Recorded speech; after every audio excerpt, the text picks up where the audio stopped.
Cement की fineness ज़्यादा होगी, फाइननेस ज़्यादा मतलब सरफेस एरिया ज़्यादा होगा, तो रेट ऑफ पार्टीशन क्या बढ़ जाएगी, ठीक है। बट जो टोटल हीट इवॉल्व होगी वो चाहे जो सीमेंट पार्टिकल्स हैं वो कोर्सर हों या फाइनर हों, वो सेम ही होगी। ओके, यदि आप सीमेंट के इंग्रेडिएंट्स को चेंज कर दो, उनके प्रोपोर्शंस को चेंज कर दोगे, तो क्या होगा, तो रिएक्शन कैन बी चेंज। तो आप जो इंग्रेडिएंट्स हैं उनको चेंज करके रिएक्शंस को तेज और कम भी बना सकते हो। आपको आगे आने वाली सीमेंट्स में जो प्रॉपर्टी चेंज की जाएंगी अपनी कंडीशंस के हिसाब से सीमेंट में, उन सारी को डिस्कस की जाएंगी।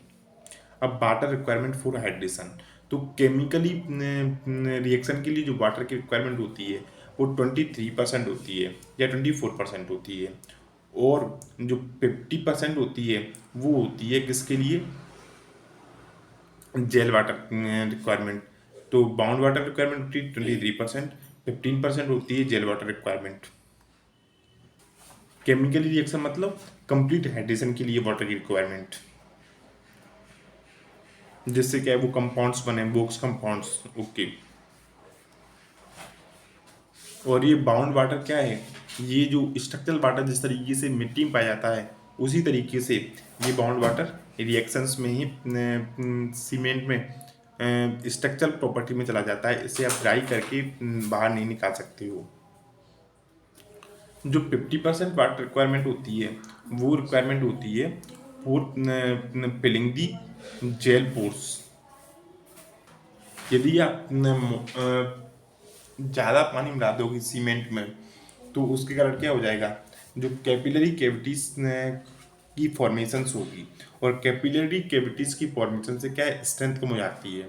देखो, ऐसा माना जाता है कि यदि आप 38% पानी मिलाओगे तो कंप्लीट हाइड्रेशन को पूरा कर देता है, पर ये बात बिल्कुल मिथ्य है। यानी 38% से वाटर से कंप्लीट हाइड्रेशन नहीं होता है, ठीक है। तो यदि आप 35% वाटर भी मिलाते हो सीमेंट में तो उससे क्या होगा, जो कैपिलरी कैविटीज हैं उनकी संख्या कम हो जाएगी, और उससे क्या है, अपनी सीमेंट की या कंक्रीट पेस्ट आप जब बनाओगे तो उसकी क्या है, स्ट्रेंथ बढ़ेगी। जेल पोर्स कम्प्लीटली क्या होनी चाहिए, सेचुरेटेड होनी चाहिए फॉर कंप्लीट हाइड्रेशन। ये बात बिल्कुल गलत है, आपको बताई दी, इसमें बस अलग तरीके से लिखा है। अब एल्कलीज समझिए।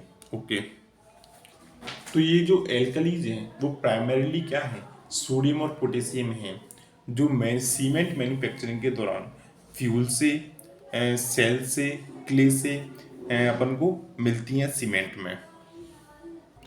ये जो एल्कलीज हैं दैट इज सोडियम और सल्फेट, सोडियम और पोटेशियम, वो अपन को क्या है, K2SO4 या Na2SO4 के रूप में पाई जाती हैं, यानी कि सल्फेट्स के फॉर्म में पाई जाती हैं। और ये क्या करती हैं, ये सीमेंट पार्टिकल्स की सरफेस के ऊपर क्या है, डिपॉजिट्स हो जाती हैं। यदि अपनी सीमेंट में क्या है, potassium sulphate that is K2SO4 ज़्यादा है, तो वो क्या है, वाटर की प्रेजेंट में, यानी कि एक्सेस मॉइस्चर की प्रेजेंट में क्या है, जिप्सम से रिएक्शन करेंगी, और जिसके कारण अपनी सीमेंट है उसमें लंपीनेस बढ़ जाएगी। ड्राई सीमेंट की बात कर रहे हैं अपन, जो कट्टों में भरी रहती है, उसमें जिप्सम और पोटेशियम सल्फेट की रिएक्शन के फलस्वरूप क्या बनता है, सिग्नाइट बनता है, that is K2CaSO4 2 H2O। Okay, नाम आपको याद रखने की जरूरत नहीं है, केवल सिग्नाइट याद रख लो। यदि सिग्नाइट का क्या है, रैपिड प्रेसिपिटेशन होता है, तो इसके कारण क्या है, फाल्स सेटिंग हो सकती है। फाल्स सेटिंग और प्लेस सेटिंग क्या होती है अपना आपको आगे बताएंगे। और यदि एक लिमिट से ज़्यादा रैपिड प्रेसिपिटेशन होता है सिग्नाइट का, तो उससे क्या है, प्लेस सेटिंग हो सकती है, क्योंकि ये जो K2 पोटेशियम सल्फेट है वो जिप्सम से ज़्यादा रिएक्शन कर लेगा, और जिप्सम से ज़्यादा रिएक्शन कर लेगा तो प्लेस सेटिंग होगी। बिल्कुल लॉजिकल है ये बात। तो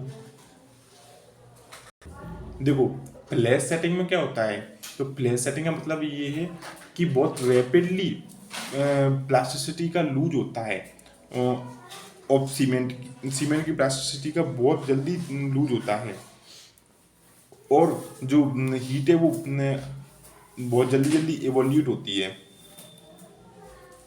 और आप इस फिर द्वारा से जब प्लास्टिसिटी लूज हो जाती है तो उसके बाद आप दोबारा से प्लास्टिसिटी को रीगेन नहीं कर सकते हो। यानी कि जैसे मान लीजिए कि मिट्टी का घोल बना रहे हैं और फिर यानी कि सीमेंट का पेस्ट बना रहे हैं, और एक बार यदि वो टाइट हो गया तो आप दोबारा से उसे घुमा के दोबारा से उसे आप नरम नहीं बना सकते हो।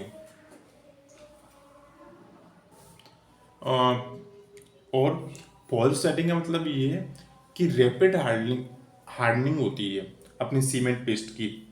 जैसे उदाहरण से समझिए आप कि जैसे दूध है तो दूध के ऊपर वो पपड़ी बन जाती है तो लगता है कि वो रैपिड हार्डनिंग हो गई, पर अगर आप उसे घोल दोगे तो क्या हो जाएगा, वो ऊपर जो परत बनी है वो उसमें दोबारा से मिल जाएगी।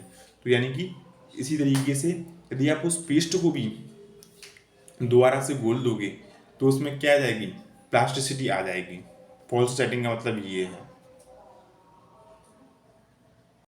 अब फॉल्स सेटिंग के केसेस क्या हैं और फ्लैश सेटिंग के केसेस क्या हैं उन्हें देखिए। तो जो फ्लैश सेटिंग है वो होती है due to high presence of C3A और inadequate amount of gypsum added to the cement और प्रेजेंस ऑफ एल्कलीज।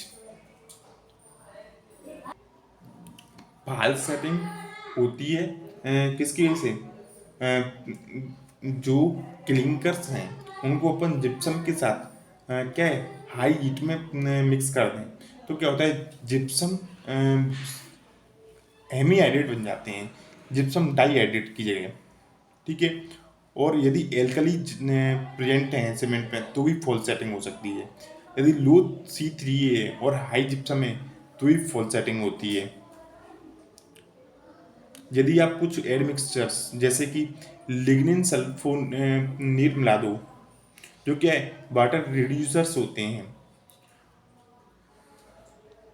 वो भी फॉल्स सेटिंग की ओर क्या है टुवर्ड्स रखते हैं।